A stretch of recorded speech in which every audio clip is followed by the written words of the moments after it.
Nyakoro mgajon kamora mora mintiere dakika hoskadho prario toksa dek mar okinyi. Arwakini machiegni twak marwa e chenro mar mbako romo.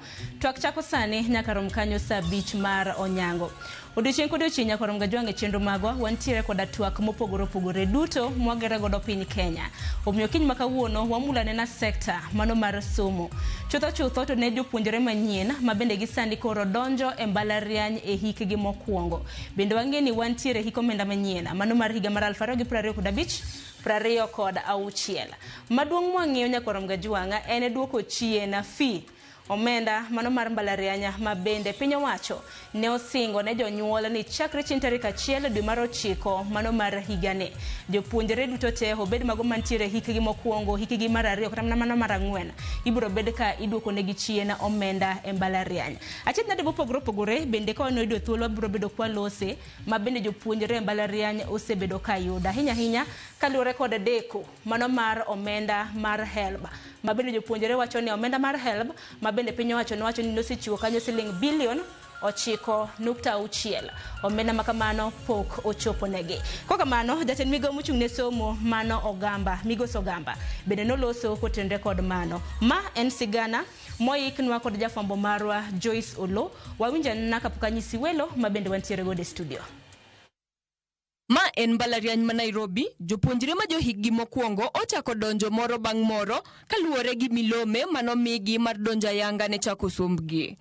Ma biro e kinde ma sirkal nyocha oselando okang' mar duoko chien nengo mar somo e Mbalariany gi atamalo 15 nyaka 40.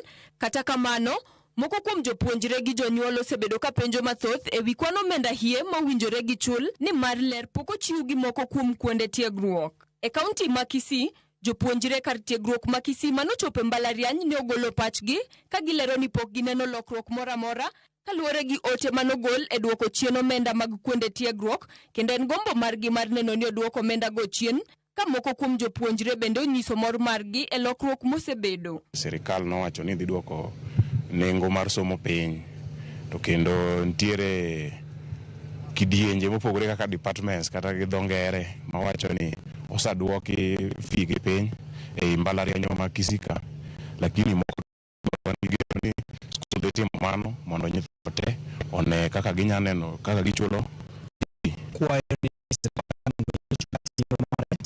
duoko ne nyithi Mbala kaendi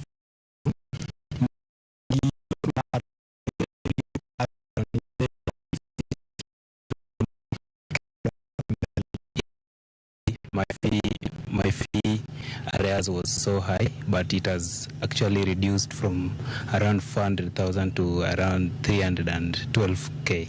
Yeah, so I think the program of reducing the school fees is beneficial to us. Kata kamano, jatend migao mar somo Migos Ogamba olero ni omenda mar kuonde tiegruok mano singini biro duok chien gi atamalo 15 nyaka 40 kaluwore gi tiegruok mar puonjre.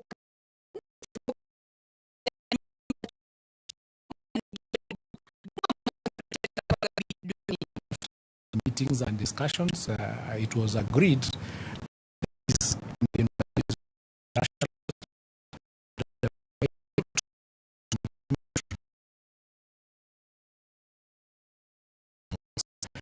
50% up to 1% on the program, students. We have agreed and has gone out where the fees in universities for the 2025-2026 academic year for the new students coming in and the ongoing students has been reduced. Ogamba wacho ni jopuonjre duto nyaka koro rit neno lokruok go e kuonde gi mag tiegruok kaluwore ni nyaka rwak ote makare mar jopuonjre duto. So on Friday when the data got ready, this is now the time the feeding of that data started. And perhaps in a number of universities, that has not yet been completed. And that probably is where you're having this confusion where students are saying we are not seeing the change yet in the portals of our particular institutions or particular student portals. But I can assure you that data now has been shared and the universities are in the process of uploading that data into the student portal. Kata kamano, Owacho ni nitiere thuolo mar jopuonjre oro kwayogi mondo non kwan omenda ma owinjore gi chul kaponi ok girwako rang'iny ma oketnegie. There's still going to be room for appeal. Where there is an error or the information is not correct, the students will be allowed to appeal so that their fees or their issues can be reviewed. Remember, and I can't say this enough, the purpose of the student-centered model is to ensure that every student who deserves support from the government gets it. And we are determined to ensure that we carry that through. Joyce Olo, Ramogi TV. Nekwaram Gajwang mano kanyo jatend migao mochung' weche mag somo Migos Ogamba iwinjo kanyo singo mabende ochiwo ne jonyuol mar mondo mi kik gibed gi kibaji kaluwore ni rwak mano mar ote mago mag jopuonjre duto emana piny owacho pok ochiwo kata mana pok notimo e yo makare omiyo jopuonjre duto jonyuol mabende pok oneno ote emana gino marwa ni ote ubro bedo kuneno machiegni kata kamano in thuolo ornwa ote lai mago magote machok are adeka uchiel nono mbui mago mag Uganda bende wabiro ni achiel kachiel e mbui mar YouTube wantiere Facebook X kanyakla kod Citizen Digital. Okiny makawuono Nekwaram Gajwang antiere kod jolony weche mag somo ariyo to berni bende antiere gi japuonjre ma bende okano riwore jumane gi Mbalariany mano mar Nairobi iwacho ni the Nairobi University nyinge Kiki Stacy Ojwang. Kiki eroki ni machiegni nyalo mana kawo thuolo mar moso Nekwaram Gajwang. Erokamano anyinga en Kiki Stacy Ojwang. An japuonjre manyien e University of Nairobi. Akaw course mar journalism and mass communication. To an passionate bedo journalist. To an gi mor mar bedo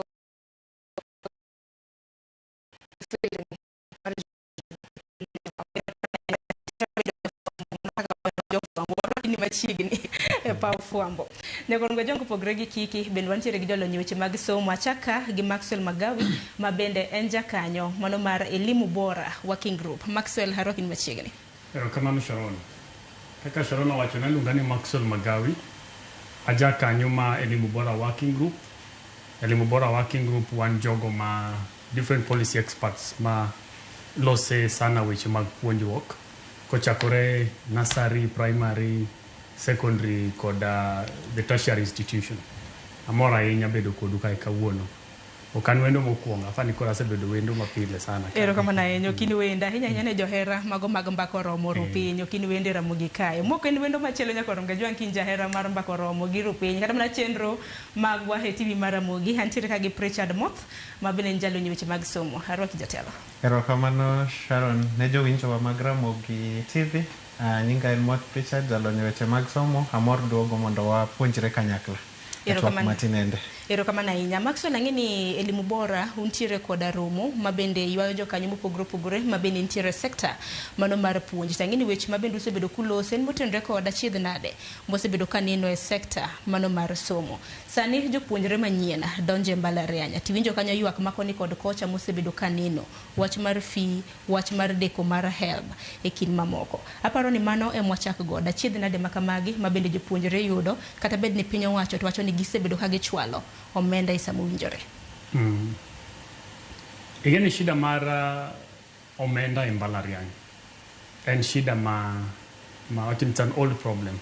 Okay, shida mochako wasani to king'iyo malong'o wan kaka Elimu Bora Working Group kotimo gimiluongo ni historical analysis. Tino ka sirikal okosebedo ka chung' adiera gi jopuonjre kata gi jopiny nikech king'iyo nonro matut momiyo wachopo kum wachopeni.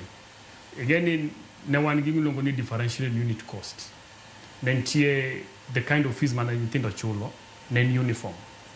It was around 26,028 and it's across board. Toka government okelo this the mean testing instrument makoro watiyo godo sani makoro kelo shida ni. Tunoneno ka nengo mar donje Mbalariany nomedore.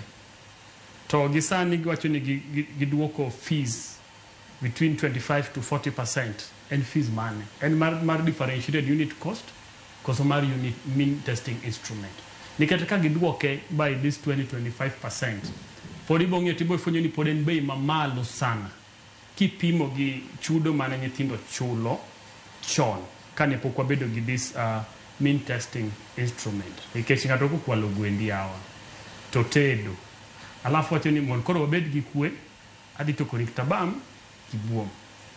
Gima onego bed notimo, if you're going to be sincere with one another, oduok ni gwen, the whole of it. You know, you don't steal two and compensate one, then you say there's justice. Manyiso ni okine gima piny owacho timo, chal ka gima en gima nitiere kapok na giketo kata mana lai mar somo manyien. Yes. Nikech ka depo ni adieri nitiere wachni, to dewa doke differentiated unit cost. Nikech you increase the fees by 400,000. Alafu achini kura duoke by 200 to 250,000. Yet initially, people were paying 28,000. Kadi serikali ni ochunga diera gi jopiny. To gole 400,000, tiduoke differentiated unit cost manen 26,000. Kanyo de koro wacho ni serikali oneno kuma makosa ne nitie, to koro gidok chien. Lakini Richard nene wang machal nade. Erokamano Sharon. Agombo ungo nyawadwa Max kuom wach mowacho. Ingeni en jukumu mar sirkal mondo mi oket education obed accessible. Accessible tiende ni namba maduong' mar jogo moromo beni yudo somo, yudo thuolo mar somo. Then owinjo beni the government promote equity. Koro iyudo ka ndalo mokalo chien ka somo kane idhi e mbalariany, in as much as different programs gi faculties chiwo cost gi mopogre, like iyudo medicine, engineering, architectural, nengo gi bet ni malo moloyo mag humanities gi social sciences. To kano kel the mean testing instrument, to government wacho ni nigi chiwo thuolo ne namba maduong' mar nyithindo mowinjo beni yudo access to education. Tadieri king'iyo population gi poverty index mar jo Kenya masani, majority mar nyithindo ma owinjo beni yudo access to quality education are a very vulnerable backgrounds. Koro yudo ka the few manyalo access kotim gi the MTI gitin, to namba maduong' owinjo beni yudo this access. Koro dine we the differentiated unit cost kaka nentiere chon, no mere access to anyone. Koda ni a family ma vulnerable, koda ni wuok e family ma is stable, unless ka janyuol ni no amua no dwaka mondo teri mbalariany mano ma private. To kan in public, to it was cross-cutting for everybody, which was a fair trial for all. Manyiso ni pod en achiedh nade makoni kod kocha nyakor gojong mabende jopuonjre pod medo mana yudo. Mana jumane ineno kanyo ka jopuonjre e mbalariany ma Nairobi gi mbalariany mamoko nyakor gajwanga chako donjo e mbalariany e hikgi mokwongo. Achiel kuom gi antiere godo Kiki Stacy mabende nodonjo e mbalariany jumane. Samoro Kiki nyalo na nyiso experience mari nikech japuonjre man oko kacha mantiere koda gombo mar donjo mbalariany. Deher mar ng'eyo donjo ni mbalariany no bedo nade? Donjo na mar donjo university no bedo mayot nikech first of all na yudo admission letter. Kasto yudo admission letter no nega collect documents moko kaka KCC result slip, ID or birth certificate, then there was passport, na any receipts for payment. Hizo ndio tulikuwa nafaa kuchukua, nafaa kuwa nazo. Then after that there was online registration. Manobedo onego a register upload documents maker. Mana say ase follow onego upload kanyo. Kase upload gino di confirm either kan self sponsored kata government sponsored kanyo. Kase timo kamano bedo mayot. Kasto chieng ma idhi miwa chieng ma di report e campus. Chieng ma report chieng no ibiro gi original documents gi. Imiyo gi gicheko ni kasto ka in gi gik moko te dhi bedo mayot kuomni mondo check process na chon. Kendo process na no bedo mayot. Kasto wigni wan gi orientation ma imiyo mondo a settle in school maber, wangi library facilities, faculties hizo ndio nafaa kujua. That was the only experience I have from now. Makoro nionge ng'ikruok ramna challenge mora ma bede no neno. Samoro kaka jowete ni ma samoro wacho ne gina kata mana kaka calling letters moko bende wacho ne giyudo modeko e kinde mamoko. Kaka Nairobi University our admission letter no biro malate ka jok moko oseyudo. But kaka no se biro no bedo mayot. But kaka chieng ma ne wayepo nitie jok moko ma negi challenges moko kaka kukosa ku upload online your documents online. Kama hujakosa ku upload, you'll be delayed on your process. Then some kuchudo, kaka chudo nitie moko ma okia methods mek chudo. Koro miyo gi delay chieng no ogitiek piyo. To kara ngene kiki podan mana kumi kanyo nikech koro in marton mati kodi kaka case study elo jopuonjre te mar bende donjo e mbalariany tini ng'wana kata kamano kiki ing'eni sani be nitiere ywak ahinya ne omenda mar donjo e mbalariany iwacho ni omenda the amount is too high to bende iwacho ni jopuonjre ma bende donjo gi sani dong winjo kanyo jatend migao CS mar education wacho kanyo ni ote na pok piny owacho rwako mag students jopuonjre duto te madonjo omiyo fee manego bende idwoko chien cha poko reflect kata mana ote poko donjo lakini in mani donjo fichal nade nikech ang'eni nyalo bedo ni ne hiki mokwongo fichal nade help bang'e na bro bedo kwa lose kidithuolo mabiro to ka wache fee kanyo kaka na upload gik moko online nonego antie fee manonego achul mondi eka nya proceed gi process it was mandatory nega chul but koro kaka nasechule nobedo easy mond gik mogika odhi e university gibedo uploaded kanye dwoko makara ne jopuonjre mamoko mabende kopogore kata mana gi mbalariany ma Nairobi mabende osebedo ka riwore koda mbalariany mopogore chakre jumani kata mana machano riwore koda mbalariany kind thuolo mabiro juma mabiro kata mana dwe mabiro unyalo mana nyisowa experience maru osebedo nade jonyuolun bende unyalo mana somonwa paro bende kaluwore kod experience maru wabro bedo kwa somo achiel kachiel Maxwell mar kiki obedo mayot ng'ikruok en nokobedo godo ahinya kaka jopuonjre mamoko to chutho walusane kotenre kod fee mabende koro piny owacho nochano ni idhi duok chien mabende koro ni wacho ni ka ng'ato kwalo gwendi to pogo ni olemo kare mi duok ni gwendi ogamba gini nong'e maber mano jatend migao mochung' weche mag somo ni jopuonjre manyien dhi donjo manyiso ni data nanego bedi keto e saa mowinjore nyaka sani ka koro jopuonjre donjo kata mana ote manyiso ni duoko chien fee jonyuol dhi kata mana chulo pesa di bine noke na chiedhe nade ma samoro nyalo kelo chochni makoni kod kocha kind jopuonjre gi jonyuol Ing'eni gima timore, which I think is very sad, wa kaka sirikal, one give this culture of taking very serious things very casually. Casually. Nikech donjo nyithindo e school, ok en gimoro minyalo wacho ni ok nineno kabiro. Nikech we have a calendar of events for every government department, including the Department of Education. Wang'eyo ni every January, in May, there should be students reporting. In September, there are students reporting. And it's a government-run process. Mangisoni, from their own database. You expect anything of Marom Kama, Secretary Machal Kamai. Mangisoni go bedni, by the time Manithindo Giviro, they have everything planned. Tegani Makoro Gitimre as if Nigini, Engi Mabendo Buogogi. They are as clueless as everybody else. That it's either somebody is just not competent kata kaka na wacho chande ntiere sa muyo mang'eny e sirikal kolure gi weche mag tiegruok to gima pod wang'iyo sana mabende pod aparo ni onego bed ni pod ilose matut and the issue of banding ni kiketo nyithindo nikech kata even before the tertiary level nikech wacho ni education is an equalizer to a primary, nursery, gi high school. The symbol of that equality, and nyithindo terwa ku uniform machal. Koro kata ka jonyuol jamo kunyanyo ni leo ni expensive, magirwa ko dala, lakini ka tujichal. Koro university ka if we cannot put on uniform, then that uniform should appear in how we pay fees. Eneno. Ma okonego bed ni ipogo nyithinde kidienje ni in janyuol nigi pesa ne moro matin, in janyuol ni ongego. Lakini bede king'iyo kidienje go tinno ka thoth mar nyithindogi ntiere kidienje achiel.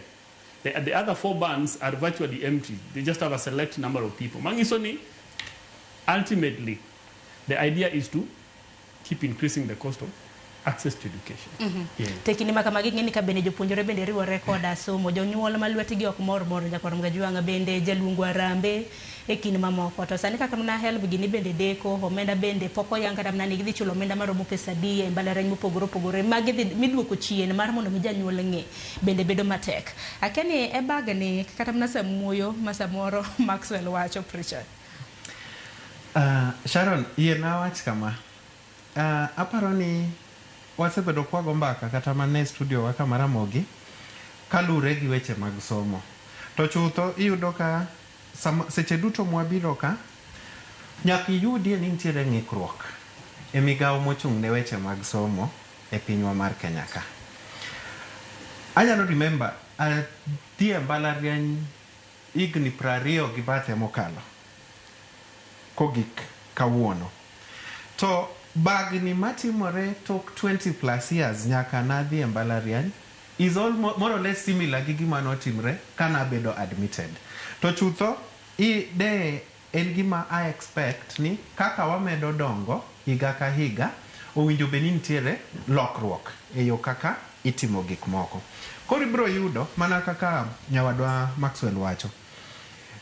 Kitieko form 4 nyithindo moromo beni donje Mbalariany, Ministry of Education ong'eyo ni ne nyithindo maromo kama otimo KCSE ma dibed admitted gi maromo kama ma koro kata seche ma gidhi timo budget appropriation to igoyo kwan ni an gi nyithindo maromo kama moromo beni dhi Mbalariany, omiyo koro akelo kwayo mara ni konywa uru gi pesa machalo kama mondo watim nade mondo wachopgi.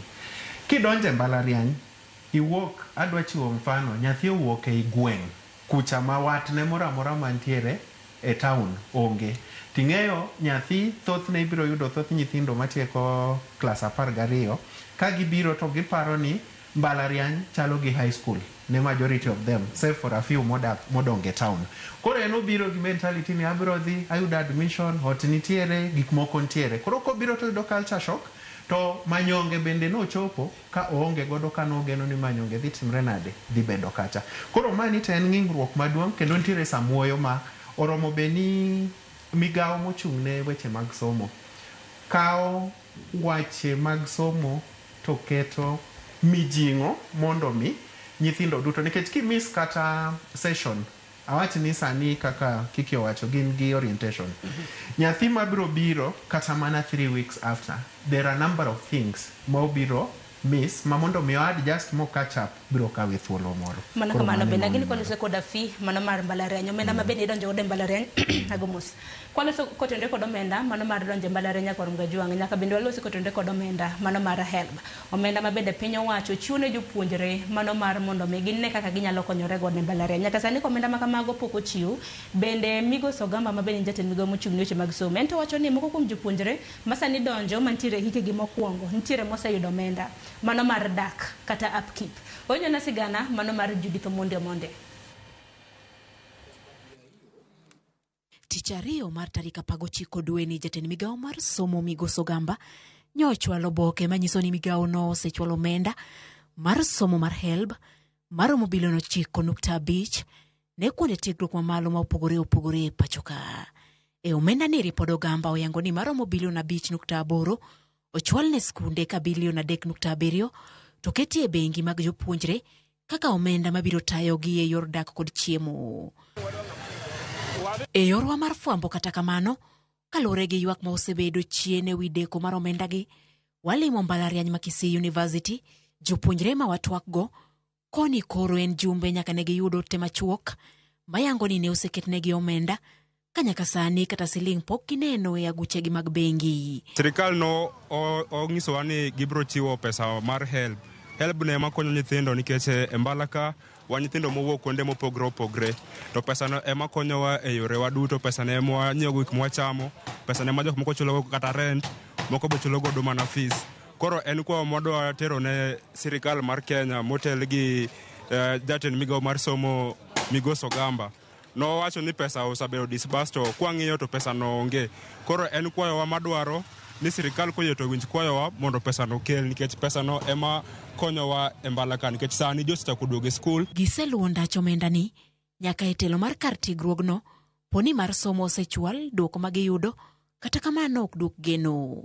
Nimepewa loan of 34,884. They are sending me an SMS that it has been paid to my student account, and then they are telling me to visit the student finance. Nikienda student finance, they are saying that the money is not there. So I want them to be clear that kama wamelipa hii pesa tujue. Kwadwa koko nikech kiwacho gi koko to wabro kos. Kwayona en ni mondo wang'iye uru kaka fino dok piny. Mokwongo ok wagoaga koko kata kok wachul school fee, ok wagoaga koko ni wago koko nono. Moko kuomwa wan jonyuol kendo wan ema wachulo pesa kaka jonyuol. Omiyo kwayona en ni mondo ging'iye school fee no odwog piny. Kata kamano jopuonjre 136 ma owinjo riwre kod higa ma okuonge mbalariany ma opogore opogore e pachoka ne oseyudo omenda mag HELB kata bed ni oro kwayo pod dhi nyime ne jopuonjre mamoko. I have issued a statement showing that as at Friday 15th, 136,000 students had applied and been allocated the HELB loans and all that. The others have not. And the portal or the application room is still open. They are still allowed to continue applying. Migao mar somo nyicha odwoko piny nengo mar somo kod atamalo 15 nyaka 40. Thoth mbalariany kata kamano pok oketo e mbui nengo manyien mar somo bang' dwoko gi piny kod atamalo go. Judith Omondi, Ramogi TV. Rumgajonga kini kinja puonjore manyien e kin jopuonjore manyien 136 ma bende biro bedo kariwore kod mbalarianya mopogore opogore e pacho kae. Mana kiwinjo migos jatend migao mochung' ne weche mag somo wacho ni nosechwalnu omenda mar HELB. Lakini kiki in bende koso ni apply HELB ing'e nyaka wachak gi kanyo monde. Na apply HELB but nyaka sani pok aneno gimoro amora. Pok ineno. To migos Ogamba to wacho ni jopuonjre ma bende nosechwalo kwayo makamano nosechwal negi. Mak mana jopuonjre ma bende pok nochwalo kwayo makamano. Dibed nitiere na ote moro amora moseor koso onge nga? An pok aneno but asewinjo jok moko wacho ni giseyudo pat. Jok mudonjo go de Mbalariany. Moko but ok jo mang'eny, very few. But an pok aneno mara. Pok ineno mari. Samoro nitiere kaka biro samoro nyalo yude ka pok giko mano mar juma oromo. To kotende kod bands nikech wange nitiere banda 1 nyaka 4 categories go. But an pok sijeko ka band yoyote so far. I thought that HELB, if you apply HELB, then they will going to be placed in specific bands and specific amount of upkeep you're going to be given. But so far I've seen nothing. Onge gimora mora. Akani Max di wacho nango tende kod mano nikech japuonjre ka gino yudo omenda mano mar HELB ka no supply. Bende paro ni ber ka bende inyise ni en band mane ma oseketi. Wach mar band ni. Yani kata king'iyo, just going by logic. We talk about bands. Just how many bands do we need to have good music? Right now you're dealing with 5 bands. Yeah, okay, Gibelia Beach, yeah. But no matter is it good music to the ear? It's unfortunate that you're dealing with this. And that is what we keep talking about. Nkechingeni iband nithindogi and the parameters you're using have no scientific basis. Then now you end up needing a lot of casualties. Ido kanyatima owuok majo chan. To kaka band otimore, mokete kate band 5, ma for band 5 ingiso ni magi nyithindo ma jonyuol gi nyalo, to kendo kata support ma onego bed ni chiwo negi. It's very minimal support. And then the same band, seche moko nyathi ma jonyuol gi Nyasaye ogwedho matin gi nyalo chulo school fees. Okete band 1 ma koro en very needy. Monego bedi kore any chudo ne kabisa ma kada ka bedo chulo tasling on for part of Fabirio. The very bare minimum. The banding system is not sustainable if it has no scientific basis, and clearly it doesn't. The moment Idoka Koro, even as Kickstess is saying, they take too long to place you in a band. Because of course there's that holding back. They're not really sure. It's not a logical decision they can scientifically defend. Ni by the Koro Waketo Kiki, a band 5, and these are the parameters we've used. Ndikichwa bachel manya kwa lo sen communication penyo wacho ko ngeni nitiere jopuonjre ma bende sani koro donje Mbalariany kaka Nairobi University na gisebedo ka gidonje Mbalariany mar mondo mi janyuol ng'e ojipanga oikre machon nikech in kinase apply for HELB igeno ni bro bedi kimi HELB kum kuranyisi kiki inirito gi sironyo iwacho ni rito gi siso mar mondo mi bed placed e band to koro ni akere kiki kata mna kidhi bedo placed kata uyo don neno kiwinjo ka jowete gi osedonje school. Ber kaki wacho no ber king'eyo chon, ber ka janyuol ng'eyo chon. Onge ni nyathina okete band 5. Mangiso ni pesa monego beni koro achulo en pesa machal kama. Nyathina okete band 3. This is the amount of money I'm dealing with. Koro again, if there's no clarity on banding, now this unfortunate banding system, there's no clarity. Mangiso ni kata janyuol ikiani pesa di monego beni ikori godo mon nyathi odonje school. Kata ka poni jonyuol ma jochan, kata ka poni kuida luonga nyuola mondo timarambe. Kata rambeni, ikiano nego benu choko pesa di. Is it 50,000? Is it 200,000? So that level of uncertainty. Most kala mnaka poka biro iri. Lakini kiki bende kingi yokata mana unit mwidi bedo ketimo. Mano mara timo journalism, timo tiji fuambo. Fee no se yangu gi Mbalariany man Nairobi. Kaka na nitie student portal, nitie amount of money monego achul. Mano pesa mano achulo kila ng'ato kata chieng' mano admission. Nongiso kila ng'ato kok ichulo pesa no onge kaka unaenda kuadmitiwa shule. Koro it was mandatory for you to pay. Koro kanyo ni wakiine banda D mondo ichul pesa D, koro mano pesa mano achulo kende. To course in general nikech bende jonyuol bende ywak ni gi kaka mnani course ichulo nengo mane. Banka koro piny wacho nosewacho ni ibro bed kiduoko chien nengo fee kawuok ata malo 15 nyaka kind ata malo 40. Mar specific courses to mano takia. Mano takia. Don naka koro jonyuol nitiere kama tek Richard. Ma Sharon, ma mombi wacho ni nitiere ng'ikruok. Migao mar somo e piny waka, and it is high time mondo mi sirikal obedie serious matin gi gigo magitimo. Nang'o wacho ma kiwuok ni dhi wuoth to ing'eyo ni adhi wuotho kilomita marom kama, koro adhi dwaro mafuta marom kama mondo achop go wuoth. To ok inyal wuok ni dwa dhi wuoth mikia ni to idhi cover how many kilometers to how much are you going to in kai wuodhini. Koro ibiro yudo mana kaka wacho mbele kacha, iwuok ibiro nikech chon ni yudo ka ni chiwo ne help ne nigi standard, no chiwo a minimum loan to gi maximum. Koro nyathi moro amora mane donje Mbalariany nying'e niya either idhi yudo minimum kata idhi tuge diere ka to nyaka maximum. Kasto fee ne en standard fee depending on whichever course mane itimo. Then accommodation was equally friendly. Nekech mana kaka wacho ntiere nyithindo mawuok e mier ma ok nyal, to ibiro kawi mana kaka Max wacho mbele ka. Inyal rwaki e band ma in owuon ok en band mari. Ia e dala mana kaka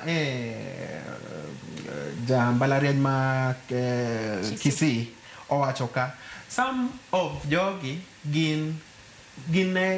giwuok e gima luongo ni child-headed households.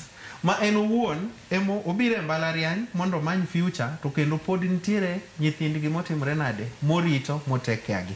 Tibiro yudo ka system nyalo kawo ng'ama chalo kama to kete the highest band, manyisore ni en kong'i background mare to gin joma onyalo moromo be ni timore nade access somo. To somo as an equalizer en mandate mar sirkal mondo mi o make education obed accessible to everyone irrespective of their background. To ke kanyo kose miwa access, then anyalo fight for my own pathway mayud kama timre nade kama bede. Koro mani en ng'ikruok maduong' nikech donjo kaka sani biro yudo kaka colleagues mag Stacy mose donjo ntiere mobiro kaka wacho ni moko poko yudo message. Ionge watni Nairobi ka. Ni wuok dala ma maybe ma irie odiochieng' mokwongo mar chopo Nairobi odwa chomo kanye. To university onge ga ginene, gionge ga gimoro ni leniency moro ni ibiro dhi kacha maka jok ma kila mtu odak ga e pinye. Ka ok i meet requirement koko ni for example ni chul ma kapok ichulo en oringo dhi ir ng'at machielo. Koro mani en a very big gap ma government marwa owinjo bedie serious gi weche mag taparo ni nyaka bede wapuonj jonyuola ma bende osebedo kata mana katero nyithigi e Mbalariany gi chochnegi duto te. Nikech nyathini osekadho penj kor mgajwango luonge nyaka e Mbalariany ma ero calling letter oseyudo. Japuonj nyalo kama penjo already nango menano kadhi to jomoko dhi idhi mag chochni nitiere idhi makata ichulo. Aparo ni en puoch gi pak ne jonyuola ma bende aparo ni tero nyithigi e Mbalariany kata bed nitiere chochni ma kama. Janyuol tero nyathi e Mbalariany okero nyathi ong'e kos ma nyathi dhi timo to keni omenda nyathi dhi chulo maromo nade. Takeni kiki upkeep to nano ka ogamba wacho ni osechiw upkeep idak e school nisayudo hostel. Aseyudo hostel. Anadak e hostel sani, but upkeep pok aneno. Upkeep podi. Magoro nyiso ni nitiere sector samoro jomoko moseyudo moko ma pok oyudo nikech migos wacho ni upkeep mago mag jopuonjre manodonjo hikigi mokwongo gin to giseyudo help be mapodi. En wach makelo bagni. Ing'e gima timore. When we're talking about cost of access to education, apani seche moko mbaka nyalo ga bedo ka obudhe sana weche mag tuition fees. Chulo school fees, mondo ibede lecture halls, then you can do exams. But gima pano nego beni bende wang'iyo matut sana and the spiral effect mar the mainstream cost of access to education in terms of fees. Nikech seche ma janyuol oseteng lwete te ma pesa te odonje fees. To ing'e maler ni mbalariany ka ok en kaka high school kata primary boarding, minya wacho ni nyathi kata kimiyo mana pocket money matin, to pod obro chiemo. You know, there's a feeding program in school, there's a housing program and all that. That is not the reality. To kata weche mag kakuru atemo lose wach mar upkeep and accommodation. Gima timore sani in most tertiary institution ni the housing amenities mantiere sani were meant for a particular number of students. To sani the numbers ballooned. Mangisoni in most cases, most students will not be as lucky as Cake Stacy. There are some who love to seek accommodation elsewhere. So those are private arrangements. Mangisoni akubeni koro chulo rent every month, or he pays lump sum every semester. That's an extra cost. Aya odak. Oponya daka kale bungu. Then how is this child going to eat?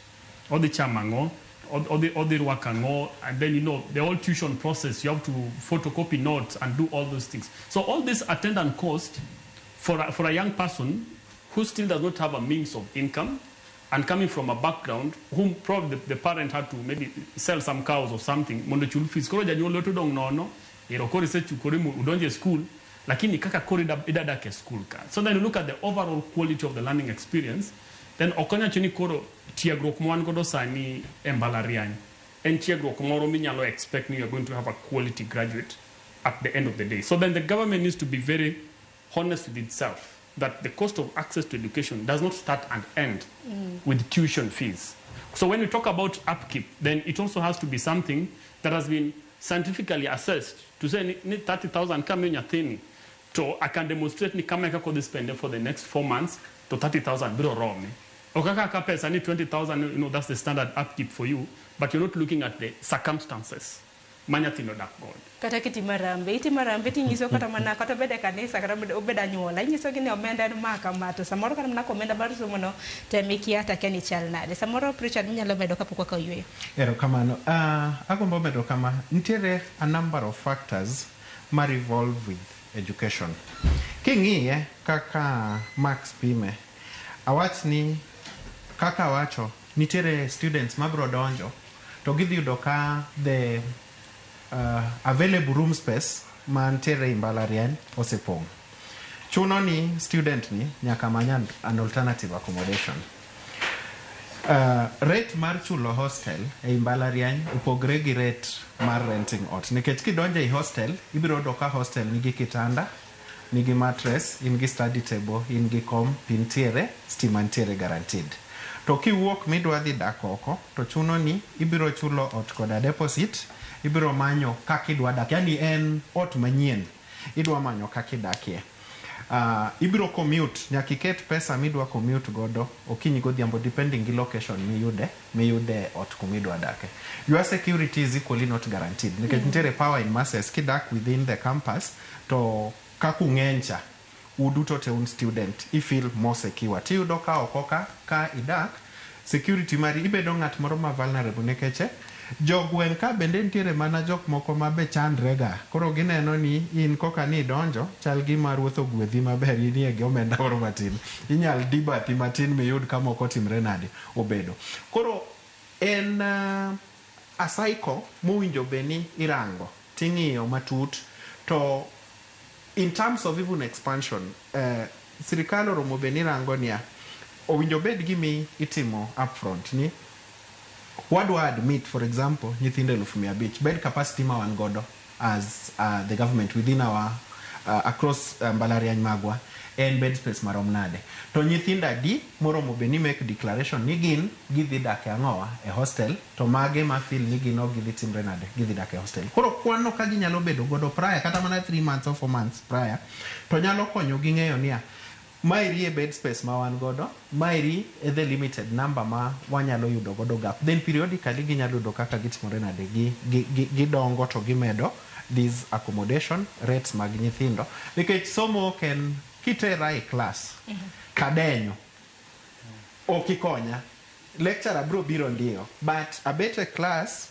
opuonja taparo ni ere kaka adwa chiemo nikech nitiere a great linkage between mental the ability gi nutritional aspect. Emotional well-being mar student. Ka you are emotionally unstable, trust you me, katu chulni fee, to gik moko podo bag ni kuomi, podo kinyal kalo, bibed graduate ma wa anticipate no winji bedi. Manina diera makende nyakorom ga jwanga mbaka podwa dhi nyime godo hanno ka sangwe no seromo mano marukinyi adaro mar mondo mi waka yo matin ka dogo kang mar ariyo habro bedo kasomo ote magi bende e okang mar ariyo bed ni inja nyuola kata japuonjre kinja puonjre mantiere Mbalariany mopogore inja nyuola mantiere gi nyathi e Mbalariany wabro bedo kwa yawo lines magwa mago mag simbo nguyamo mar mondo mi in bende wariwi e twak mano marukinyi makawuono waka yo matin kikidi mabora.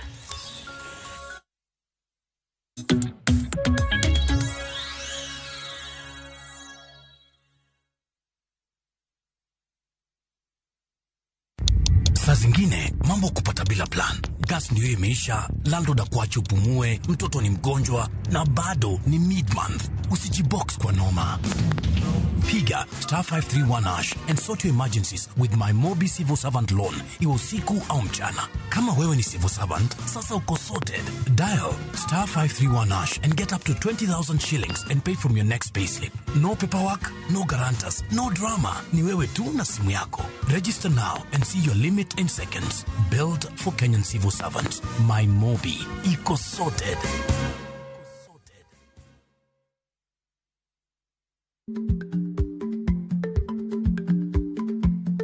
Jarik ni jamuod nyoyo gi goyo. Matiende ni dhi matek maok inono maber samoro nyalo miyo ng'ato midhiero.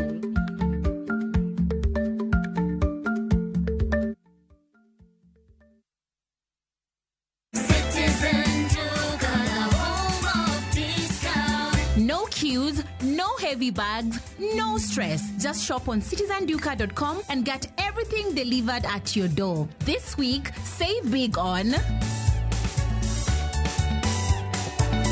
new offers drop every week. We deliver across Nairobi, Kiambu, Thika Road, and beyond. Shop now on www.citizenduca.com or on the View Sasa app.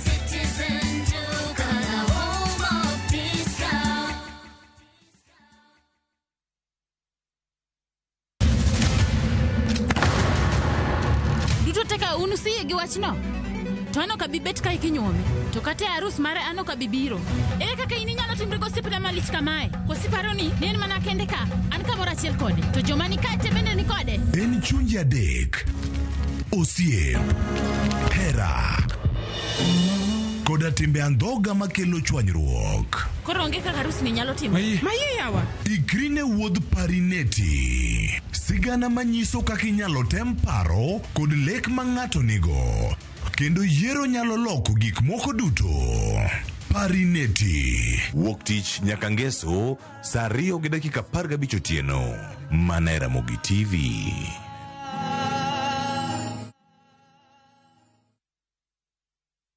Introducing Wigo, your trusted ride. The ride with the most reliable, verified, efficient and transparent drivers. With fabulous cashback incentives for passengers, each trip on Wigo feels like an upgrade. Download Wigo from Play Store or App Store or SMS Wigo to 20425 and ride with confidence. Wigo, let's go.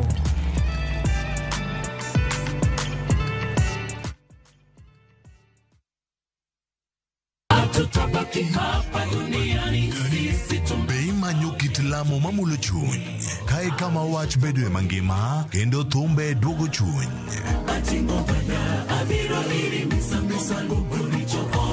Wariure kanyakla mondo wakelne adiera, geno kod ote mar kinde ma wadakiegi. Wachak wadog ir wuon wach ma en Nyasachwa.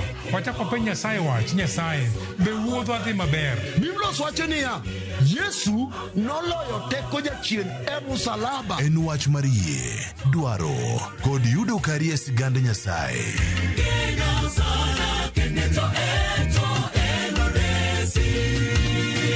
Injili ngima, sabato ka sabato, sari okinyi, kik bai. Mke mwema ni baraka kutoka kwa Mungu. Ndivyo hivyo mama alivyonena na mimi totoni, mtunze mumeo, mpe mahaba nayotamani. He'll be there for you. Kupata neema kama skiza tune kwenye simu yako, bonyeza *811 *404#. Looking for the perfect getaway? View Travel brings you the ultimate self-drive and staycation experiences across Kenya. Escape to Naivasha, Nakuru, Nanyuki, Kisumu, Mombasa, or Nairobi for a refreshing break. Drive at your own pace or fly in hassle-free. Whether it's lakeside retreat, city escape, or coastal adventure, the choice is yours.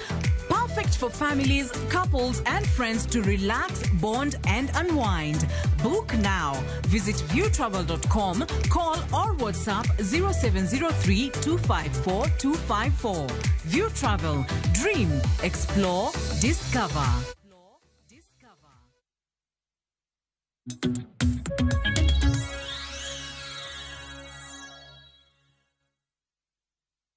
Nekor mgojong na singo nini wadhi mana kao yo machuok, wase kao yo machuok, wase budo duondwa gi pi, gisani kor waduogo yo okang' mar ariyo, wadhi nyime gi twak maro. Okang' mar ariyo makama Nyakor Mgajwanga, in bende isebedo kiwinjo duondwa ming'a e studio. In bende dong' wawinje duondi kaluwore gi thor wach ma bende wantiere godo. Kapo nono ni japuonjre, intiere kar tiegruok Nyakor Mgajwanga, bed ni intiere hiki mar achiel kata nyaka mano mar ang'wen, inyalo somonwa paro. Kupogore gi ote, lai magwa mag sime bende koro wadwaro yawo mar mondo mi wawinje na duondi ter katondre koda thor wach mwantiere godo ma en nengo donjo e Mbalariany. Ponono ni japuonjre manyien, in bende kinyiswa kaka mari obedo, sigandi chal nade, ni donjo e Mbalariany ma chal nade, ng'ikruok mane ma bende ni yudo. Lai magwa mag simu ni kanyo, ibro bedo kinyiswa ni ng'a tigocho kini kanye mar mondo mi idonj e twak makama. Ote mioro bende pod abro bedo kasomo. Asoma ne ote achiel kende, kinyalo mana ketna ote achiel e yamo mar mondo mi asoma. Rosie nyalo mana keto na ote makamano.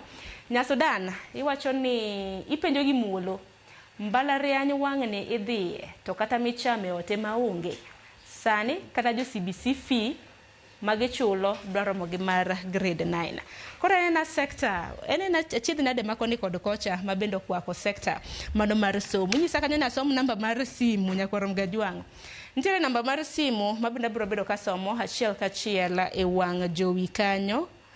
Kinyalo mana nene, kinyalo mana nyisa namba makamano en 0 abro bedo kasomo, abro bedo kandike piny nikech ok adang' ng'ere TV kasomo namba makamano. Kata kamano inene piny kanyo, wabro bedo kwa tudre kodi achiel kachiel. Max winjo kanyo kata mana wach mano mar grade.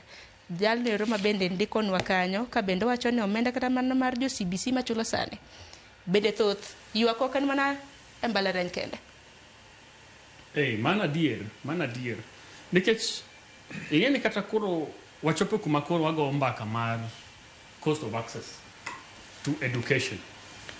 But gimonego bedni wang'eyo and really need to strongly appreciate is the fact that education is a public good. Education. Inyalo mana ng'ado kamano, wanyalo kawo simuno koso. Inyalo mana nyiswa ni igocho kini kanye tin ng'awa.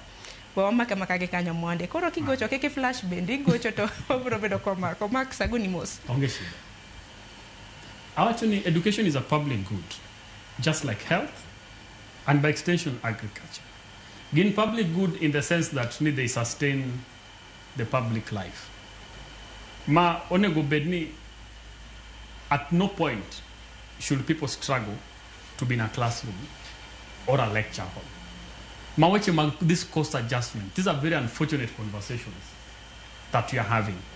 We should never find ourselves in a situation where a parent or a student himself has to struggle attending class. Nikechukuro kataka wadoke watch the statement one of the parents on the concern actually. Ni sani fees mar grade 9 di mar nasari chaldre. To koro king'iyo how sustainable that's going to be in the long run. Mangiso ni kokwatan, then the level of illiteracy in the next 1 or 2 decades is going to be very high.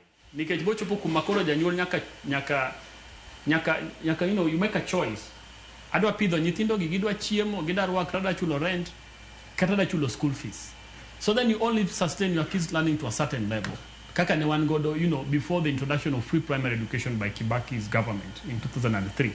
Bocho pukumakoro, nyithindo mariek, magin qualified, mondo gidhi nyime gi somo, kaluwore gi chuok mar nyalo jonyuolgi. Iyudo ka kendo koro ok gibro dhi school. So wedo gi a lot of potential ma are going to be wasted. Iyudo ka nyathino yudo A, but okonya the campus because the dad didn't have money, the mom didn't have money. Nyathino kadho grade 9, but pesa high school onge, koro entindo drop, koro remo mana pike gwe. Ok ni riemba piko rach, but at least you need to be at a place where you can turn that apiko riding into something else. Ok ni koro kanyo kuma koro ngimani ochope. So it's a very unfortunate conversation that you're having. So it just goes back to the sincerity of the government. Affordability. Ero kama na inyama kama kage kanyo kata kama nangina biro bedo kangiku kinde ka kinde Manuel kiwuok ka Transmara. Amos ni misawa inyalo mona nyiso pachi ko tende kod thoro wach mantiere godo. Yes, oyawre inye Manuel dhiadhi nyime owinji. An penjo matin mokwongo adana penje nyadendi modonjo noero. Ni to samano donjo eno hostel no chulo chuth koso obiro chulo gi kanyo. Keche sama wuok dunia bende kijanda donjo Kenyatta to nicha na abuk hostel to kelna mana nini noero ni already book hostel to koro payment moko ngisa ni adhi achule sikul kata chul kae. Koro ma penjo ni anyalo bedo gi challenge samoro pok achule to ng'ato sekawe. Koro ma dwang'e ni to nochule chuth koso endon mare ni nodhi ochulo kogik. Mar ariyo, pesa mowacho ni moko nochulo gi anto koro ok aneno gimoro amora monyisa na chudi. Onyisa ni payment te adhi chulo sikul kurero. Ok ang'eyo ni anyalo bagni kono koso ang'eyo kaka anyalo chudo chuth koni. To kamano. Inya Emmanuel wawinje yo makare kiwuok achiel kachiel kiwuok e gwenge mag Transmara. Kik intiere ote ariyo kanyo. Dona nyisi ni okinyi makawuono intiere ka e lojo puonjre mago mag Mbalariany kaka case study marwa. Ote ne mokwongo ni hostel ka ni chulo chuth kata oyo. Do winjo ote mage? Mane penjo mokwongo. Koro your end no tambre ni okichul nus. Okichul first semester, second semester. Ichulo te. Mon eka wanakuwa lau uishi kwa hostel. Without that it was hard for you to be accommodated there. To kata mna ote mar ariyo to chude e school nikech bende hostels. Deng'injo kanyo kwa Emmanuel wacho ni ntiere koda wuode mane bende riwore koda Mbalariany mar Kenyatta. To hostels no bedo nade nikech ok odwa ni ochul to samoro wuode dhi miss hostels e kin mamoko. Koro ntie e portal ji apply for room mano ka ise chudo apply for room kasto kise apply igemoni amount ninego ichul. Kasto from there idhi e bank ichudo. Ibiro gi receipt kasto payment no dhi reflect a system ni se chudo kasto allocate e room moro kamano. Ero kama na inya gino marani Emmanuel kiki oduoki e yo makare. Taparo ni gin penjo maleo nikech mage chochni ng'ikruok makoni kod kocha ma bende jonyola bende nitiere godo nikech nitiere jal moro ma bende dwaro loso kodwa kapok iloso kodwa samoro moth bende nyalo mana donje mano mama bende nyalo kora mana medo kotendre koda ote gi gocho simo ma bende Manuel oywaya ahinya inya chudo mar hostel nikech thothne jopuonjre duto te ok yud ga nafas e hostel. Nyalo bedo ni iwuok ramna nyaka cha e piny kucho yoga ramna watni Nairobi ka kibiro to kori chuni mar mondo me chul ot midake. Ero kamano. Pek pod aduoko mana ne sirkal. Sirkal orimo benitimo sensitization ne jonyuol. Nikech ok jonyuol duto ma nyithindgi kalo nigi information regarding Mbalariany marwa mantiere ka. Mar ariyo kata beni ni dhi Mbalariany to higni 2 kokalo chien gik moko oselokre ok onyal bedo the same. Koro the government owinjo beni endeavor to timo sensitization ne jonyuol then procedures gi bedo ma clear. Nikech inyalo chulo pesa hostel to kichopo nikech maybe Stacy nyalo lero ka gik moko chenjre kech ndalo mana dhi Mbalariany ne en first come first serve basis. Ma inyalo chulo to kichopo kacha tikweri ni hostel otimre nade osepong ionge chance pesa cha bende ok duokniga. ikoni ni bir loke itere e ginene, itere e school fee. To ne wachule ga e bank wa bende kindewa, ma it's still the same scenario as of now, nikech Njoba nodonjo e student finance account. To koro student finance account ema locate to tere under accommodation unit, idigi unit no e office mar ginene mar hostel accommodation. Koro en gima onongo beni janyuol ni kade kipacha, depending on sama nyathi donjo, ka nyathino ni is around, to winjo beni kaber to team an orientation within KU or bedgi exposure on what's happening keche mondo mi bimie room kata chieng registration nyako bedgi receipt manyiso ni ochulo accommodation. To ko bichule in cash, nyako chule a bank mobedgi a deposit slip. Koro orang the admission requirements obro yudo kaka o team ne obedo directed mondo mi o team that processing. To mondo mi akonye nengech ogoyo simu to winjo obichon chieng admission, nekech hostels ichiwoga on a first come first serve basis. Koro ko ochudi to mondi gi nyathino chieng gine, kata ka nyathino dhi kende to nyathino mondi to lu the process to bro konyre, kech onyalo chulo to kodeko to ko bi yudo accommodation to pesa no be ok bi duokne. Erokamano ahinya. Wantiere gi janeno machielo. Dennis kiwuok e county ma Homa Bay, misawa penjo mane mintiere godo kata mnaote mane kaluwore gi thor wach marwa? Erokamano, ma Dennis Goga, a student mar Mawego National Polytechnic. Awinjo ka thothne joma jolony, awinjo ka thothne wuoyo mana e university, but ok awinj ka giwuoyo korka National Polytechnic kae. Nikech ka ng'iyo to wan bende owinjo bed ni nitie pesa ma imiyowa mar upkeep, to pok wanene kendo ok wawinj kata kitumo, wawinjo mana kitumo mag university. Bende nitie chenro moro amora moket ne gin bende kaka joma nitie National Polytechnic. Erokamano ahinya kuom penjo mari. Erokamano ahinya Dennis, wawinji e yo makare. To mane en penjo maleo nikech ok en Mbalariany kende nyaka rom gajwa, nikech tinde omenda kata mana mar HELB ichiwe TVETs mopogore opogore, to TVETs bende oriwo polytechnics e kinde mamoko. Max, inyalo duoko? Anyalo duoko. The overall intention of the funding system onego bed ni cover tertiary institution. Koro the term tertiary is very encompassing. Again, Apan is just the cognitive effect of it. Jika lo se weche mag Mbalariany, tapani paro tediga a university. Paro Kisi University, University of Nairobi, Kenyatta University. But the intention for higher learning funding is supposed to cover tertiary institutions. Mangisoni, the technical institutions, onego bedni they are also in the mix. But depending on their unique funding needs, onego bedni gibende, there's a slot for them that cover that level of uniqueness. Nikechingen situation or financial circumstances, a university, the popular Mbalariany, they're not exactly the same, or a mirror effect of Gikmatimore technical institution. In the spirit of clarity of communication from the government, onego beni kata jo technical colleges of the polytechnics, onego beni gibende, there's a communication channel is speaking to their unique needs kaka students my technical institutions. Erokamano ahinya. Hote makamani duoko yo makare. Medur mana goyo simu nyaka rom gajwa nikech wadonge matin ne dakika 20 mondo watiek twak. Koro ka inja nyuol kaka jonyuol mosebedo ka go simu gima oro ote, medur mana oro mar mondo mi wakonyre. Wacho ni wasum paro e studio gi oko kanyo. To kiki wacho ni utimo orientation jumane. To classes bo chako karang? Classes safari from 25th. From 25th? Yes. Mano juma mabiro? Yes.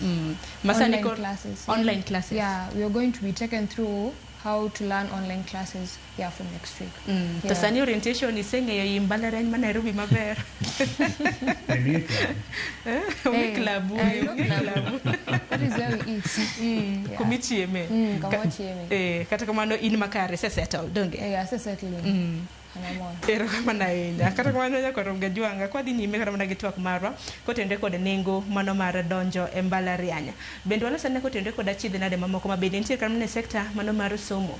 Nikech waloso kod Mbalariany mar mondo mi donjo e Mbalariany nyaka bed ni wuok kanye e skunde mago mag sekondar. Max nitiere paro moro ma bende nochwal kod ogai mar ODM Raila Odinga mana romo mar sirikane mag gwenge devolution na nitiere county ma Homa Bay. Dwaro nitiere mar mondo mi kata kamano wawinja na janeno marwa mowuok e county ma Siaya. Oyawre nyalo mana nyiswa nyingi machiegni. Oyawre ahinya anuoga ni Rose.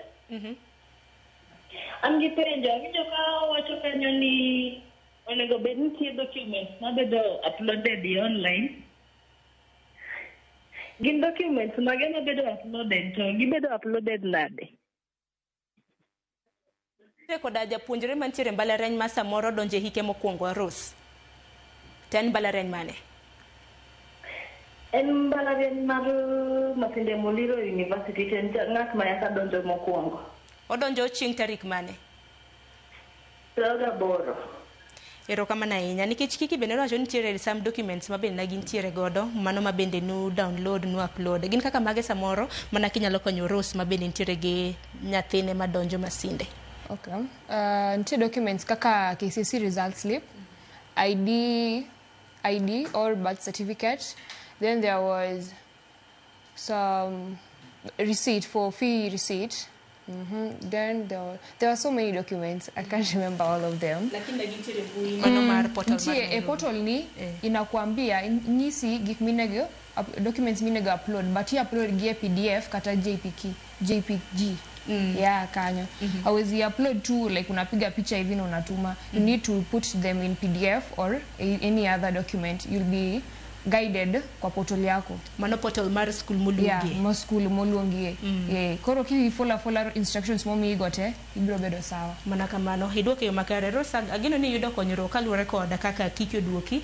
Wuodi kata mana nikicho kinyisa kata ke wuodi kata mana nyathini manyako ma samoro luonga Masinde Muliro. Kidhi mane portal mano mar Masinde Muliro ka nyidhi bedo guided kaka nek beni upload pichni makamagi. Tangeni mage kinde mabende jo cyber bende chieme donge wami jo cyber teach mar mondo begin bende ge konyo nikech kok donjo no makare jo cyber angeni usibedo ka timo gigi kinde ka kinde. Kata kamano Max penj wana penjo should education be devolved the counties nikech sani wangeni CD emose bedo devolved e kinde kata mana mondo weche mag Mbalariany. Secondary Again, on the face of it, it's not a bad idea.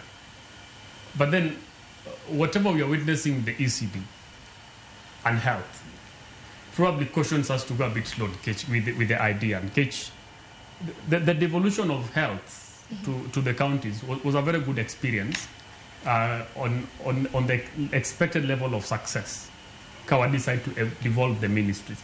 Until we get it right with devolving the health sector, I don't think we should afford another experiment, devolving the Ministry of Education. Of course, the advantage that I will quickly think of, if you devolve the entire education system, then you are able to have a learning experience that speaks to the local circumstances, the practical local circumstances. But then now the applicability of it could be a problem if the confusion, the 6s and 7s in the health sector is anything to go by. Just the wide and long of it is Nisani, that we cannot afford to devolve it because we are yet to have a clear, devolving structure for ministries, showing showing with the experience we are having with the health system at the county level. To preacher dangini weche mag CDG gin weche machiegni gi dho chunya ahinya nikech kata mana kopogore gi bedo jalony weche mag somo ben wang'eni jata chenro mano mar kindergarten experts international. In weche makama. Erokamano Sharon. Devolution ber lakini e thuolo mwaloseni education should not be devolved. Because right now, counties nigi mandate mar overseeing somo mar ECD to gi TVET obedo devolved negin. Tiyudo ka equity and equality in implementation of these programs oko osechopo e rang'iny moromo be ni gitimre nade gichopie. Koro gi kirango kaka health no bedo devolved wan gi changamoto wagarasa nitiere counties ma dakteche threaten gidwa gomo nikech achiel ariyo moko pok otimre nade poko otimre. Koro with education mana kaka nyawadwa Max owacho mbele kacha, education, agriculture kod health gin ka top priorities in any nation. Health obedo devolved to aneno changamoto mantiere. Ibro yudo even implementation mare across our nation oken standard. County ka county timo gima gitimre nade gidwaro. We are still a growing economy to wadwaro workforce ma nyalo konyo pinywa mar Kenya mondo wa ogo okang' machielo e yo mowinjore. Koro gi thuolo ni en kwayo mara kaka ng'ano ma olony e yore mag somo ni kik wakaw atuano. Arika en giminyal mi thuolo kata mana in 10 or 15 years time. Manen mana paro mabende dochiw. Ne na paro. Wacho ni paro bende kochiw gik moko duto te chakre kuom paro. To sani ma ECD osebedo devolved. Gin ber mana chiedna de moko ma bende osebedo kuneno. Okay, wachaka nagi ber. Ber ma osebedo en ni in terms of infrastructure. Lokruok mar infrastructure osebedo maduong' e thoth ne skunde mag ECD. Inyalo yudo chon before devolution mar education mar especially mar ECD, nyithindo ni kao to isogie ot moro ma ochiegni lungre piny, kata kano ketgi e class moro maber tiyudo ka the head of institution ne nyalo dhi golo gi tikao nyithindo mag upper grades tisoyo gi kacha. Koro yudo ka sani with the devolution gi mandate momi counties also improve infrastructure. Mar ariyo gi increase teacher pupil ratio. Ibiro yudo gi ndiko jopuonje ma chiwo puonj ne nyithindo e skunde mag nursery kacha. And majority of them ibiro yudo gi trained personnel unlike kanepok devolution otimre. But a thoth ma ibiro yudo gi procure kata resources in terms of books and stuff like that mondo mi okony nyithindo gi bendo dhi mbele. To pod nitiere pek nikech ibiro yudo e field mar early childhood nitiere a number of things. Nyithindo romo beni dhi school oromo beni gi tugo. Play equipment is a big miss in most counties. Ibiro yudo ka counties poko prioritize play as a key aspect mar learning. Nikech nyithindo ka gidhi kacha oromo beni gi tugo maber. Mar ariyo kitemo timo nonro matut tibiro yudo nitiere jok moko bende be mondik kanyo moromo beni puonjo to qualification mag gi akeni ging'ere gi jok mane ndiko ji ok gi meet that particular threshold mowinjo beni oromo beni bedo kanyo. Then in terms of monitoring quality assurance bende pod nitiere gap. Inyalo yudo jok ma ondiki mondo mi support monitoring the quality nitiere a big gap. Koro in terms of issues mag building capacity, retooling to gi strengthening the role of early childhood education from the as a pillar or a foundation mar somo en gima pod nitiere pek matin e pinywa mar Kenya tinene. Nagino ni achiel kuom achiedna de masamoro nyalo mulo en chudo. Wach chudo ni daka sinjo kimulo.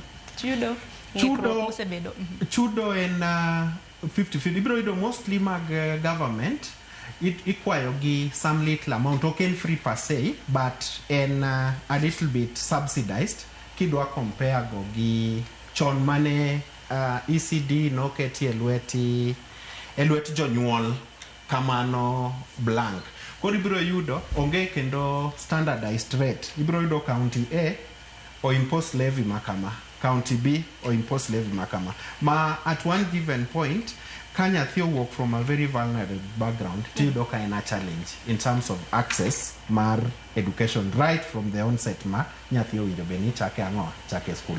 Koro the county governments owinjo beni cow uptake mondo mi gi try to ensure if possible kantiere anything ma they would wish ni jonyuol obeni chip in to bed a very minimal figure ma janyuol ok feel overburdened. Yero kama na inya nyakwara mgajua ngaparo nigi kanywa ka yu matin kwa duogo kang mar ariyo to biro bedo kwa tieko twak marwa okinyi makawuono. Koro pokwa we yoko nikitano ka poda jok magocho pod nitiere kigocho ibed kuma network ber nikech thoth nembe uma bende donjo ng'adore. Koro kwa duogo kang mar ariyo teme mar mondo mi warire gi sa waka yu matin.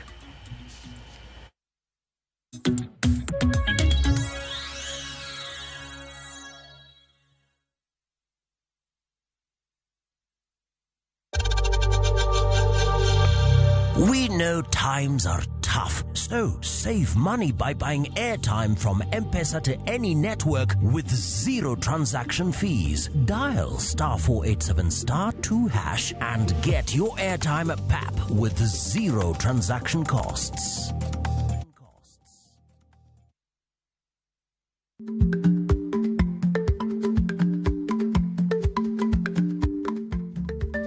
Dhako muol ka donjo, matiende ni bedo ni ng'ato ling e kinde ma owendo ok ofulo ni omuol. Samoro en kod kido mamoko.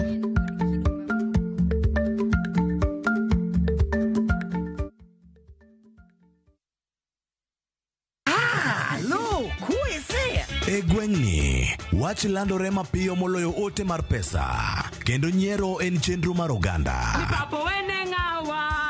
Chief ong'eyo wachno, kata jopeng' ong'eyo. Ka chieng' tich abich ochopo, waduto wachokore. Ok ne baraza, to ne nyarkochia. Nyakochia, gokoko. Nyakochia, toxin. En chenro ma gik moko duto ng'aw malo mokalo tong'. Chakre sigendni, weche miwacho. Pato akanyi leo chunya, nonyuoli pur. Riwre uru gi oganda duto, kendo we uru wanyier ka gima ok ochuno ni ng'ato chul puotheno. Kokija richo, ting' badi malo, Jehova Nyasaye golo nyaka moponde ndalo. Nyarkochia, tich abich, saa 1:45 otieno, mana e Ramogi TV.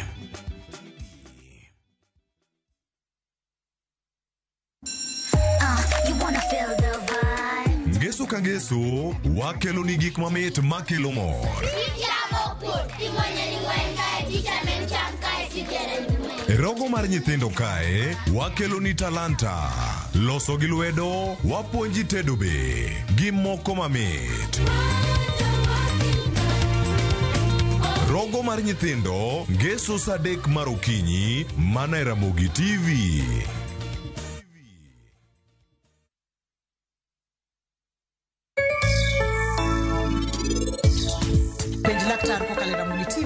Laktar kokalo Ramogi TV kawa wacho ni nyinge Ruth Otieno. Kidwaro mondo ichak tiju ohala ma wuoche, nyaka ibed gi masin, saw blocks, carving knife, punches, pien be nyaka ibed go.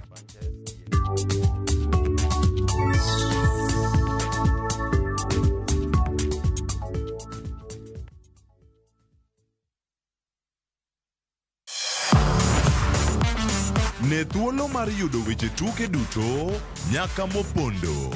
Mbaka makende mag jotugo kendo mag jomolonyo weche tuke. Can you believe it? Magite yudore chenro mar pau tuke. The 4.84 kilometers. Nonro matut kod gigo matimre manyien mag tuke duto mawuok e piny mangima. Tudri kodwa ngeso ka ngeso Ramogi TV. Kochakore saa 8 odiechieng' ka wami gik motimore pau tuke.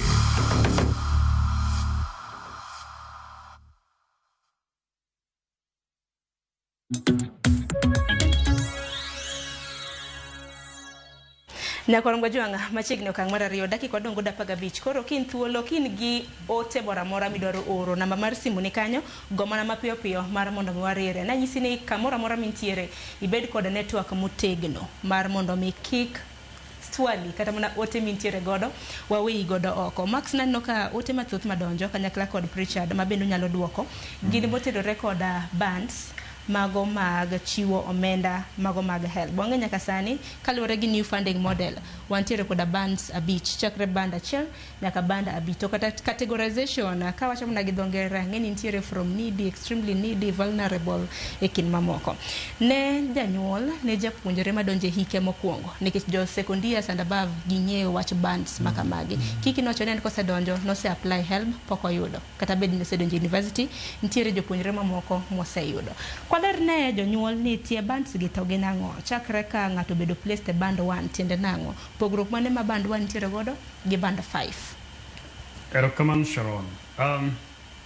Tiende mag bands gi en ni kaluwore gi band moketie nyathi janyuol ka janyuol biro chulo bei mopogore from band 1 to band 5. Koro da chako gi band 5 chako gi band 1 chudo opoge kidienje 3 kuom bands gi te.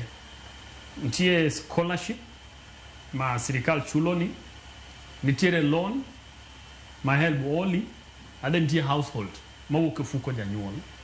to percentages gi opogore kaluwore gi band ma nyathi oketi. Koro kwachako gi band 1, kapo ni nyathi ni oyudre band 1, to scholarship bedo 70%. That's from the government. And then loan, ibro mi nyathi 25%. And then household, koro pesa ma wuok e ofuku janyuol, and 5% of the total fees. Kwa dhie band 2, scholarship and 60%. Loan ibro mi nyathi 30%. Then household, janyuol bro chulo 10% of the total fees. Then band 3, scholarship koro and 50%. Loan imi 30%. Then household, pesa ma janyuol gole ofuke, and 20%. Band 4, scholarship doc 40%. Loan koro and 30%. Then household 30%. Band 5, scholarship 30%, loan 30%, janyuol koro chulo 40% as household expenses. Mane kaka banding system timore. Ilere yu makare to kata malaka ko timore kamano to parni ngato bende bedo place student japuonjore bedo place kaluwore koda nitiere instrument min MTI gimitiyo godo placing mago mag jopuonjore mag binya kwa lose nikech samoro nyalo wacho ni anto lwet ok moro ahinya nango meni kete band makoro nyathi yudo mano omenda matin. Ingeni MTI ni bende mitiyo godo koro parameters. I had an opportunity mar interacting with the application the application portal mar help. I was helping one of my mentees make an application. Talking kata kaka the user interface obedo designed. Kaponi ipenji they're assessing your financial capability. Kita capability mar janyuol ni. Ipenji gi moro kaka high school ni dhi nadi ngamano chulo your high school fees. Kapo ni wacho ni you are sponsored, then ibo dani mondi upload sponsorship letter, and all that. Kapo ni ketu ni arambe, then there is a document for arambe that you need to upload. Kone gani brongia in most cases nyathika no somo with the goodwill mara nyuola. There isn't much documentation to talk about sometimes. Stemoko nimi yami atakapo ni kita sponsor NTA. To ini chudo niga chuda, and it never occurred to you that at some point these documents will be needed. So then an easier option would be to say parents gine chudo ni. So then you move to the next level of application. By the time you're done doing this application, you portray yourself as somebody who has been comfortable, who has been, sustaining himself. Makende yudo kantiere jopuonjre mosebedo ka gin sponsored. E school, e secondary gisebedo sponsored. Koro kwa diket kanyo, koro iwacho ni tinwa riambe, nkecho riambo be modage. Alafu ingeni kata kapo ni ngato nobedo sponsored. When it comes to now assessing financial situation mar ngato, it's neither here nor there. Nikech ngema ngima dika gimasiko lokore. Kata kapo ni kata janyuole mano chudo na nyathi. Seche moko janyuolo kata koro sani kato onge, kata ngeni pesa bende wendo. Pesa nyabo ni nitie, sani koro onge. So then the parameters mag this means testing instrument needs to be relooked. Otherwise you're going to deal with a lot of injustice that already we are dealing with that. Categorization mag nyithindo manegbe ni konyo samoro nyalo kete band moko winjore. Lakini samoro kiki nyalo mana lero makoso jonyuol no konyi. Keto iwacho ni ekinde mani apply for help na gikonyi koso nin kanyakla kodgi nitie minyalo duoko koso. An nadhi e cyber nikech gigi tene nyien koma koro nadhi e cyber gi minwa koro kanyo mono akonyre kaka owacho nitie penjo mipenji gik mi upload mago mago jo cyber nokonyo mana donjo yo makare samoro moth minyalo mede wi mano. Erokamano Sharon. Banding ni mana kaka wacho chon, cause even you see the differentiated unit cost to give the MTI kata ndalo mana dhi Mbalariany, there was some kind of background check mane timo, but ne oken through a portal. Ni nyal penji kaka education mari obedo kani apply for help form. Kori biro yudo en category mane ketkingi band 1 gi 2 okaw gini gin joma vulnerable. To mana kaka Max owacho initially, this thing is not scientifically proven. Ere parameter mangato tiyo goto to wacho ni moth. You are so vulnerable, in donje band 1, could you qualify for scholarship of 70%, 25% of help loan, and you pay a contribution of 5%. Then Stacy, in be invulnerable lakini kuwa rangi to waneno ka scholarship wadhi mi mari 60%, a loan of 30% to get household level mari owinjo benigolo 10%. Then kichope band 3 to kori ka ni joma e middle income household level. Then kiwuok kanyo kidhi e band 4 to idho, then lastly nyaka band 5. Kori biro yudo niya nikech gigi kataka ifilo, the person mantiere on the back end mar your information is just a fellow human being.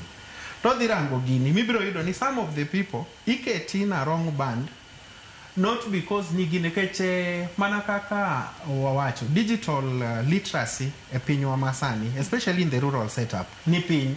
Koro ibiro yudo janyuol odhi kacha, nyathini be is so much excited en odwa donjo e mbalariany, koro gidhi e cyber. Koro ja cyber cha en bende kizungu mopenji matek ni ok gi winj maber. Koro gine mana ni achwana kanyo ni yes.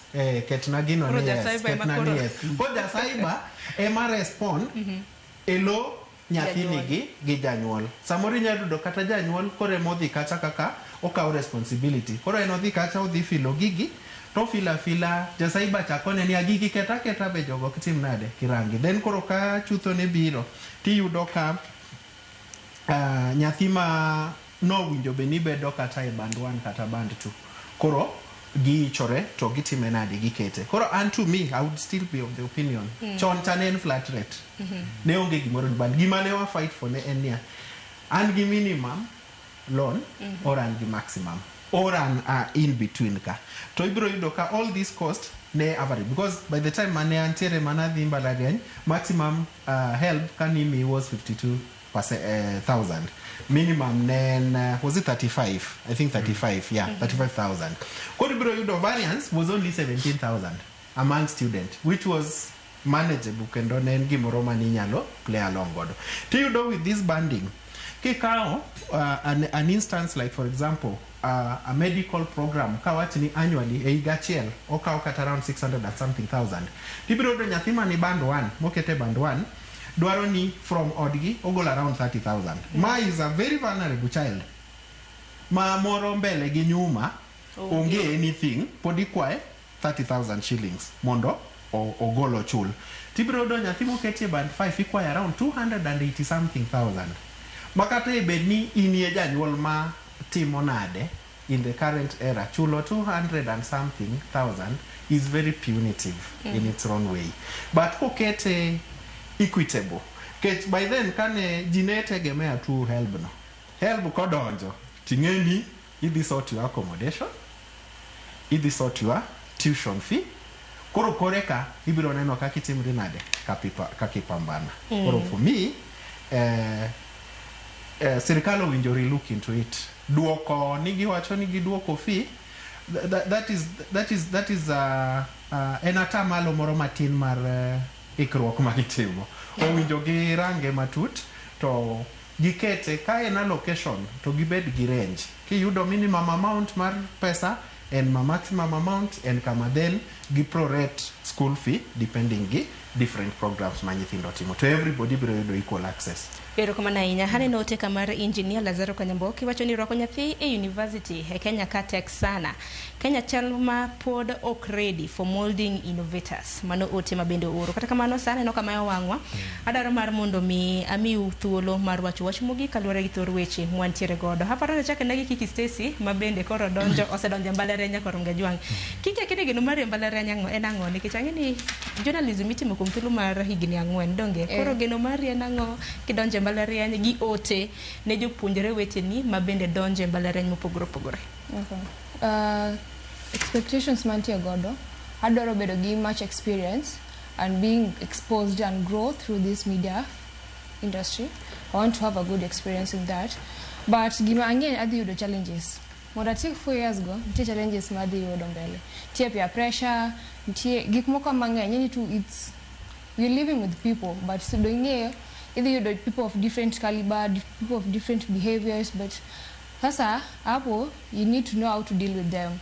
So I'm ready to deal with anything that comes my way. Angini mama ni bende nusi mikana mana advice mani donje gani advice daka mi. Advice lazima you'll be given everywhere you go. Anyone give you advice, but if you're good, you just listen to them and stay on your own lane. Be you. Yeah, and you'll be good. Karbi you kanyo ber ki bedo ka ki in to otene jopuonjre mamoko ma kaka in madonje Mbalariany e okang' mokwongo. Ote ne the new ilungu ni freshers kitambo ni freshers jo madonje Mbalariany manyien ne rowere weteni mabende donje hikgi mokwongo e Mbalariany mopogore opogore be nitiere koda ote madiher chwalo negi.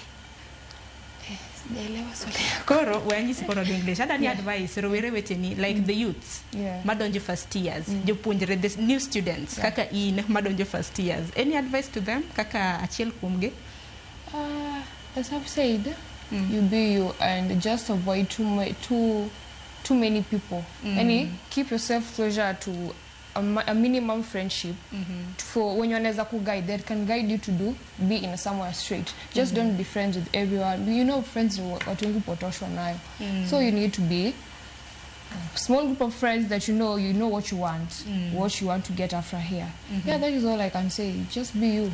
Otemaliwa hinya nikech jonyuol bende nyagore nyakorom gajwang mar neno ni nyithige bende yudo somo makare. Wacho ni education is the equalizer. Max, wacho ni mogiko tende gi thor wach mwantiere godo bende ang'eni ni bende ninti somo bende chiwa nena ote paro mintiere godo ne jopuonjre mago manyien madonje Mbalariany.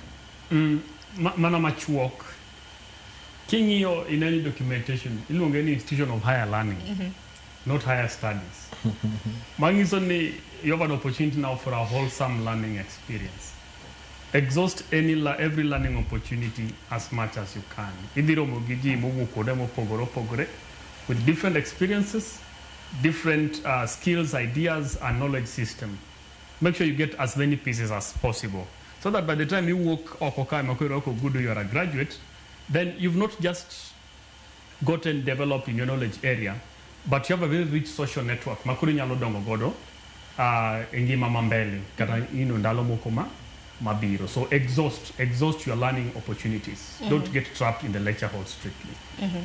Yero kama na inya Maxwell Magawi. Karo kwa loro twak Richard, yero muna loro nwatu wako kinyi makabona. Ero kama no Sharon. Wach maro mogik ne jo puonjre madonje Mbalariany hikgi mokwongo en ma idhi chaka new experience. Moko kuomgi pok nonyono taunde kata bombe mopogre magidwa dhiye. Koro gidhi yudo ka gidhi bedo gi buok moro mopogre. Kane pok inyono Nairobi for example, ibiro yudo ka town chachi. Mar ariyo, gidhi bedo gi thuolo mokalo. Tina luong nango freedom gi dho ngere. Nikech idhi bet kacha, janyuol ok rangi, in gi thuolo mar dhi klas, yiero en mari kidwaro donjo e klas, isom kata idwa timo gigeni. To higni 4 en ga thuolo moro machuok kabisa.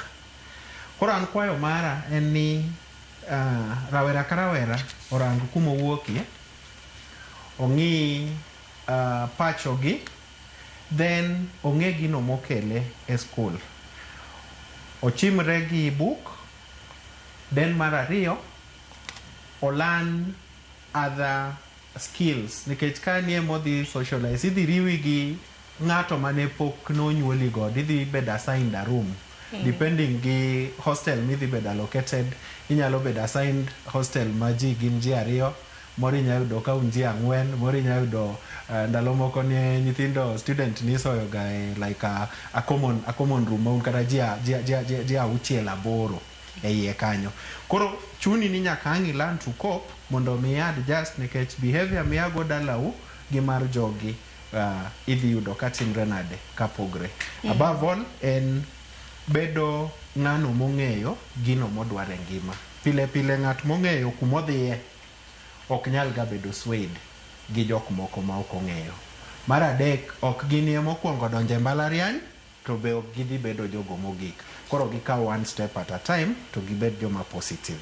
Erokamano ahinya, paro maliw ahinya muchwalo kanyo. Prishada Kiki kanyakla kod Maxwell aguni erokamano twako bedo mararieya kok manya kod mgajwangi ni benda guni erokamano en mani semo ng'adowa yino mar mondo mwole twak marwa ukiny makawuono gi kanyo ne jopuonjre duto te mabende donjo Mbalariany mopogore opogore. Ana wish you all the best. Hawi maber ikini mabende uchako sombu to bende angine moko kuom weche mabende biro bedo kwa luwo mabende pod kelo ng'ikruok e sekta mar somo kanya kod mgajwangi achiel kuom gima bende migawo mar somo bende osingo ni gibiro bedo ka gikete tim en dok chien mano mar omenda mano michule Mbalariany kata mana fee to kan mana Mbalariany kende kik wi wawil nyaka gi TVET kuonde du somo mopogore opogore. Kopogore gi mano bende wach help manyaka sani piny wacho nosewacho ni ne gisichiwo kanyo siling bilion 9.6 ma bende jopuonjre mantiere Mbalariany mopogore opogore biro bedo ka yudo. Koro bedo mana gi horruok ang'e ni nitiere moseyudo mapok oyudo bende ni winjo kanyo ka Migo Sogamba men jatend migawo mochung' weche mag somo nolero ni osebed ka irwakogi makare. Iwacho ni irwakogi e portal kacha. To mar adek ma bende be wabiro bedo kwa rango mar neno ni kapo nono ni biro bedo kikete tim en upkeep omenda ma bende imiyo jo Mbalariany ma bende koro donjo e hikgi mokwongo omenda mar dak ma bende ne jopuonjre ma bende donjo. Koro duto te wabiro bedo kwa luwo ni kako kang' makamano biro bedo ka dhi duto te ng'eni yudogi e weche mago manyien e TV mar Ramogi. Alore gi kanyo herwane nyako mkete TV mar Ramogi chenro makama nwachako sa 12 mar okinyi gi nyawadwa Cleophas Luoch gi kanyo bende makilwa e giko mar chenro makama ibed kod odiochieng' makare warada odiochieng' makinya. Nyinga Sharon Ong'aw oritur masane.